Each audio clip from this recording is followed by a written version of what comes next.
AP BJP రాష్ట్ర ఉపాధ్యక్షుడు విష్ణువర్ధన్ రెడ్డి తిరుమల శ్రీవారిని దర్శించుకున్నారు. తిరుమలలో హిందువులు మాత్రమే విధులు నిర్వహించాలన్న టీటీడీ రాష్ట్ర ప్రభుత్వాల నిర్ణయం సరైందని విష్ణువర్ధన్ రెడ్డి అన్నారు. ఉద్యోగులను తిరుమలకు సంబంధం లేకుండా ఇతర డిపార్ట్మెంట్లకు బదిలీ చేయాలని సూచించారు. నూతన రాజకీయాలకు నాంది పలికిన నారా లోకేష్కు ధన్యవాదాలు తెలిపారు. ధార్మిక విషయాల్లో రాజకీయం, అధికారుల జోక్యం అనవసరమని అన్నారు. అధికారులు అత్యుత్సాహం ప్రదర్శిస్తే ఉపేక్షించేది లేదని ఏపీ బీజేపీ రాష్ట్ర ఉపాధ్యక్షుడు విష్ణువర్ధన్ రెడ్డి హెచ్చరించారు.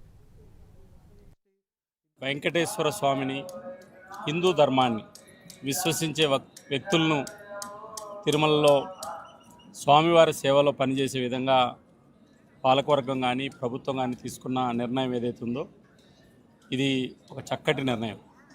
నేను పాలకవర్గాన్ని, ఈఓను, జేఈఓను, రాష్ట్ర ప్రభుత్వాన్ని కూడా అభినందిస్తున్నా. ఈ విషయంలో వెనక్కి వెళ్ళకోకుండా ఏదైతే హిందూ ధర్మం కోసం, హిందూ ధర్మ ప్రచారం కోసం కోట్ల మంది ఆరాధ్య దైవమైనటువంటి తిరుమల విశిష్టతను, ప్రతిష్టతను కాపాడాల్సిన బాధ్యత మనందరి మీద ఉంది.